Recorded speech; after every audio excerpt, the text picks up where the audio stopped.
એમાં સૌથી પહેલો પ્રસંગ જ આપણે લઈશું કે અહલ્યાનો પ્રસંગ. બરાબર, કારણ કે ત્યાંથી પછી આગળના બધા ધીમે ધીમે પ્રસંગમાં જઈશું. એ રીતે કે અહલ્યાજીનો પ્રસંગ જે છે, બરાબર, એ પ્રસંગને જે ટીવી સિરીઝમાં છે એમાં આપણે એવી રીતે જોઈએ છીએ કે એમને શ્રાપ આપે છે અને પથ્થરના રૂપમાં આવી જાય છે અને ભગવાન શ્રીરામ પછી ત્યાં પગ અડાડે છે અને પાછા પોતાના મૂળ રૂપમાં આવી જાય છે અને મુક્તિ પ્રાપ્ત થાય છે. આ રીતનું એક આપણે જોઈએ છીએ. બરાબર, તો આ પ્રસંગની સચ્ચાઈ શું છે વાલ્મીકીજીના રામાયણના રેફરન્સથી જોઈએ તો? આના વિશે મારે એક વાત કહેવી છે. મારો એકવાર અમદાવાદમાં જ એક સેશન હતું અને એમાં જે આપણે કહીએ ને કે ગુજરાતના પણ ઇન્ટેલેક્ચ્યુઅલ્સ અમુક હતા અને રામાયણ મહાભારત વિશેની વાત થઈ રહી હતી. અને આ જ પ્રસંગ, અહલ્યાનો પ્રસંગ, એ જે મારી સાથે પેનલ પર લેડી હતા, હું નામ નથી લેવા માંગતી, બહુ પ્રસિદ્ધ છે, એમણે એ પ્રસંગ લીધો અહલ્યાનો કે પથ્થર બની ગયા અને એમણે એવી રીતે એને ફ્રેમ કર્યું કે જોયું આપણા ઇતિહાસમાં સ્ત્રીઓ સાથે કેટલો અત્યાચાર થતો. કેમ કે કથા શું છે કે અહલ્યાને તો ખબર નહોતી, એ બિચારીને તો ઇન્દ્રએ ફસાવી, હે ને? તેમ છતાં પણ એનો વાંક નહોતો, તો પણ એમના જે પતિ હતા એમણે શ્રાપ આપ્યો. કોને? અહલ્યાને. જ્યારે કે એનો કોઈ દોષ પણ નહોતો, રાઈટ? અને ઇન્દ્રને તો કાંઈ નથી કર્યું, એને તો જવા દીધો. તો હવે આ વાર્તા અગર કોઈ આજે સ્ત્રી સાંભળે તો એને શું લાગે? અત્યાચાર જ છે. અચ્છા, પછી શું દેખાડે છે કે શ્રીરામ એ તો નાનકડા હતા ત્યારે, 16-17 વર્ષ એમની ઉંમર હતી. એ આવે છે અને એ સ્ત્રી જે એકચ્યુઅલી નિર્દોષ છે એમને પગ લગાડે છે. હવે જે ભક્તિભાવથી વાંચે છે એને તો એવું લાગે છે કે ભગવાનના ચરણ બી સ્પર્શ થાય તો કલ્યાણ જ થાય. પણ જેને ભક્તિ નથી અને જે આવી રીતે ખોચરી દ્રષ્ટિથી જોવે છે એ લોકોને શું લાગે કે અચ્છા જોયું, એ તો નિર્દોષ હતી તોય પગ લગાડ્યો. એટલે આપણે તો પગ લગાડવાના, આમ ભગવાનના ચરણ ન હોય તો કોઈ બહુ સારું નથી ગણતા. તો જોયું, તો પછી આમાં શું છે? આમાં સ્ત્રીઓ માટે તો કંઈ નથી. તમારું સમાજ જ એવો હતો. આજે પણ જે વાંધા, આજે બી જેટલા દોષો કે અત્યાચારો સ્ત્રી સાથે થઈ રહ્યા છે, શા માટે? કેમ કે તમારું તો સંસ્કાર જ છે ને, તમારું તો સંસ્કૃતિ જ એવું શીખવાડે છે. એ રીતે એમણે ફ્રેમ કર્યું. હવે વિચાર કરો, જે ત્યાં ઓડિયન્સ બેઠી હતી બધાએ ફક્ત આ જ કથા સાંભળી હતી. પછી મેં કીધું કે મેડમ તમે જે વાત કીધી, હા, એ દૃષ્ટિએથી એ અત્યાચારી લાગે છે, પણ તમે શું જાણો છો વાલ્મીકી રામાયણમાં આ પ્રસંગ આવો છે જ નહીં. અને પછી જે રામાયણનો પ્રસંગ છે એ મેં કીધું. અને એ ઇનફેક્ટ જ્યારે મેં રામાયણનો પ્રસંગ વાંચ્યો, ઠીક છે, અને હું જે પણ કાંઈ કહી રહી છું એ લોકો જઈને વાલ્મીકી રામાયણમાં ચેક કરી શકે છે. આજે તમે બુક દેખાડી, એમાં મેં નોટ્સ આપ્યા છે કે ક્યાંથી હું બોલી રહી છું, એટલે મારો ઘરનું એ વાત નથી. તો રામાયણમાં આ પ્રસંગ એવી રીતે આવે છે. સૌથી પહેલી વાત તો ક્યારે આવે છે? જ્યારે વિશ્વામિત્રજી રામ અને શ્રીરામ અને લક્ષ્મણને મિથિલા લઈ જઈ રહ્યા હોય છે, એ સમયે આ પ્રસંગ આવે છે. કેમ કે રસ્તામાં એક જગા આવે છે જે એક નિર્જન વન જેવું છે, અને નિર્જન વન છે ત્યાં એમને આમ આશ્રમ જેવું કંઈ દેખાય છે. તો શ્રીરામ પૂછે છે વિશ્વામિત્રજીને કે આ કોનું આશ્રમ છે, કેમ આમ નિર્જન જેવું લાગી રહ્યું છે? તો વિશ્વામિત્રજી કહે છે કે આ જે આશ્રમ છે એ અહલ્યાનો આશ્રમ છે. અને અહલ્યા કેવી છે? એ કહે છે આ દેવરૂપિણી અહલ્યાનો આશ્રમ છે. તો અચ્છા, આવો કેવો છે? તો વિશ્વામિત્રજી વાર્તા કહે છે કે શું થયું હતું ઇતિહાસમાં. વિશ્વામિત્રજી કહે છે કે અહલ્યા જે ગૌતમ ઋષિના પત્ની હતા, અત્યંત સુંદર હતા અને ઘણા લોકો એમનાથી આકર્ષિત હતા. તો એક જે પુરુષ જે એમનાથી આકર્ષિત થાય છે એ છે ઇન્દ્ર, દેવોનો દેવ ઇન્દ્ર. મતલબ એ શક્તિશાળી પુરુષ છે. એકવાર સંભોગની ઈચ્છાથી એ અહલ્યામાં પાસે આવે છે, ઋષિ વેશ લઈને આવે છે અને એમને કહે છે કે મારે તમારી સાથે સંબંધ બાંધવો છે. વાલ્મીકીજીએ એવું લખ્યું છે કે અહલ્યા ઓળખી ગઈ છે કે આ કોણ છે. ઠીક છે, જે વાત એવી છે ને કે એમને છેતર્યા. વાલ્મીકી રામાયણમાં એવું નથી. વાલ્મીકી રામાયણમાં એવું છે કે અહલ્યાને જાણ થઈ ગઈ છે. સોરી, અહલ્યાને ધ્યાન હતું કે આ ઇન્દ્ર છે. લિટરલી જે શ્લોક છે એ છે સહસ્ત્રાક્ષમ વિજ્ઞાય. વિજ્ઞાય એટલે જાણીને કે આ સહસ્ત્રાક્ષ આ ઇન્દ્ર છે. મતિ ચકાર દુર્મેધે દેવરાજ કુતૂહલાત. તમે જુઓ, આજે પણ કોઈ પુરુષ હોય એને કોઈ બહુ સુંદર સ્ત્રી સામેથી આવે તો મન લલચાય કે નહીં, એવી રીતે ઓલો પણ શક્તિશાળી પુરુષ હતો, હે ને? તો એ જાણીને કે અરે ઇન્દ્ર જે દેવતાઓનો રાજા છે એ મને ચાહે છે, શું થયું?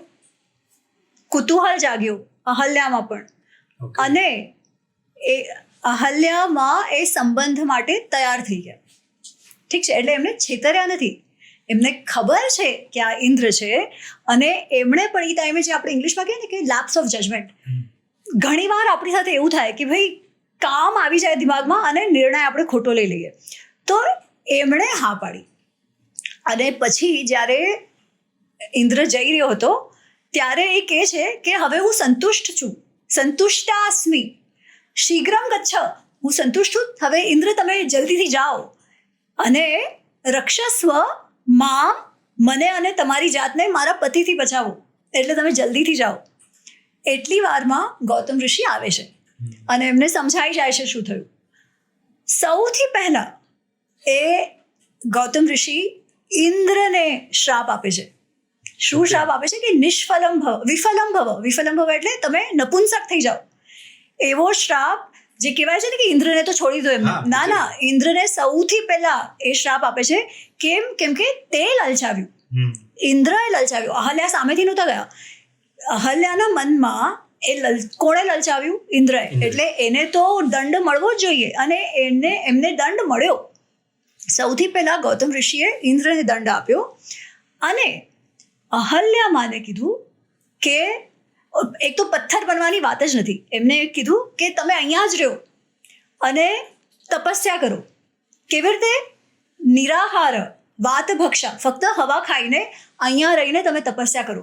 તમારી તપસ્યા એટલે તમે જે નિરાહાર રહીને તપસ્યા કરતું હોય પછી તો આમ અદૃશ્ય જેવું જ થઈ જાય ને, પણ પથ્થર નથી બન્યા, પથ્થરવત છે. ઠીક છે, કેમ કે નિરાહાર રહીને તપસ્યા કરી રહ્યા છે, જેમ ઘણા લોકો તપસ્યા એ સમય કરતા. એ તપસ્યા શા માટે? કારણ કે જે કામ હાવી થઈ ગયું એમના દિમાગ પર, અને એ કામ હાવી ન થવું જોઈએ. આપણે ઇન્દ્રિય નિગ્રહની વાત કરીએ કે આપણા જે મનના આ જે બધા ઉદ્વેગો છે એના પર આપણું કંટ્રોલ હોવો જોઈએ. મનમાં આવી રીતે બધા બિહેવ કરવા માંડે તો પછી વાત જ શું છે, રાઈટ? પછી જ્યારે એમણે કીધું કે તમારી તપસ્યા જ્યારે અહીંયાથી રામ આવશે ને ત્યારે તમારી તપસ્યા પૂરી થઈ ગણાશે અને ત્યારે હું પાછો આવીશ. તો આટલા વર્ષ અહલ્યામાએ તપસ્યા કરી. શા માટે? કે એમનો ઇન્દ્રિય નિગ્રહ થાય. જે પ્રાશ્ચિત આપણે કહીએ ને, ઇન્દ્રને દંડ મળ્યો છે અને આમને પ્રાશ્ચિત કરવાનો અવસર આપ્યો છે. એમણે પ્રાશ્ચિત કર્યું, અને પછી જ્યારે શ્રીરામ આવ્યા, હવે આગળની વાત સાંભળજો, તો શ્રીરામ અને લક્ષ્મણ તે આવે છે, તો પછી આ વાર્તા સંભળાવે છે વિશ્વામિત્રજી, અને વિશ્વામિત્રજી કહે છે એટલે હવે શ્રીરામ તમે ચાલો, અને તસ્યાહ પાદવ જગ્રહતું, આ જે દેવરૂપિણી અહલ્યા છે ને, જેમણે આટલા વર્ષ તપસ્યા કરી છે, એમના પગ પકડો. તો વાલ્મીકી રામાયણ અનુસાર, કેમ કે વિશ્વામિત્રની તમે સ્વયંની વાર્તા, વિશ્વામિત્ર કેવી રીતે બન્યા? એ તો કૌશિક ઋષિ હતા, કૌશિક રાજા હતા, હે ને?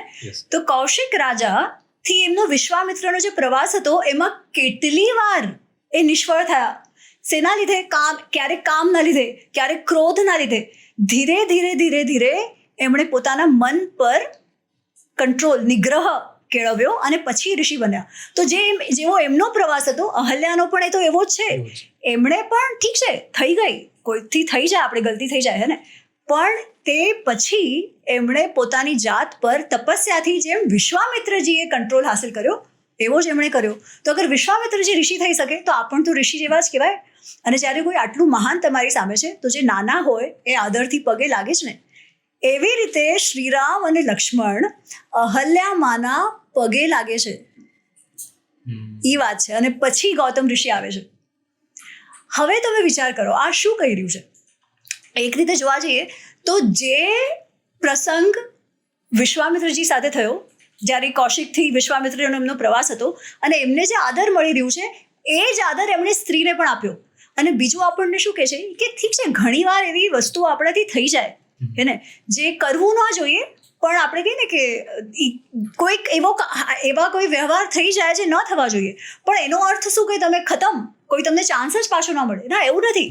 આપણામાં તો પ્રાયશ્ચિત કરવાનો તમને અવસર મળે છે, પુરુષને પણ મળે છે અને સ્ત્રીને પણ મળે છે. હવે આ કથા જ્યારે મેં સંભળાવી લોકોને, મેં કીધું હવે તમે બધા મને કહો કે શું આપણી આજે સંસ્કૃતિની જે વાત મેડમે કરી, આપણી સંસ્કૃતિ અત્યાચારી છે કે અમુક વાર્તાઓ પછી સમય અનુસાર એમાં એવો ટ્વિસ્ટ આવી ગયો મરોડવામાં આવી છે કે આપણને લાગે છે કે આપણો પાસ્ટ, આપણો જે ઇતિહાસ છે એ અત્યાચારી છે, પણ આપણો ઇતિહાસ અત્યાચારી નથી. એટલા માટે ઇતિહાસને ઇતિહાસમાં રૂપમાં વાંચવાની આવશ્યકતા છે. અને એટલા માટે અગર આપણને આપણો ઇતિહાસ શું હતો અને આપણા સંસ્કારો શું હતા એ જાણવું હોય તો વેદવ્યાસજીનું મહાભારત અને વાલ્મીકીજીનું રામાયણ તો વાંચવું જ રહ્યું. રાઈટ. કારણ કે અહલ્યાજીના પ્રસંગમાં જોઈએ તો ક્યાં એવું બતાવે છે કે અહલ્યાજી બેઠા છે અને રામ ભગવાન ત્યાં પગ અડાડે છે, અને રિયલ પ્રસંગમાં જોઈએ તો રામ ભગવાન એમને પગે લાગે છે. એટલે આમ કહેવાય ને 360 ડિગ્રી ટર્ન છે. એબ્સોલ્યુટલી.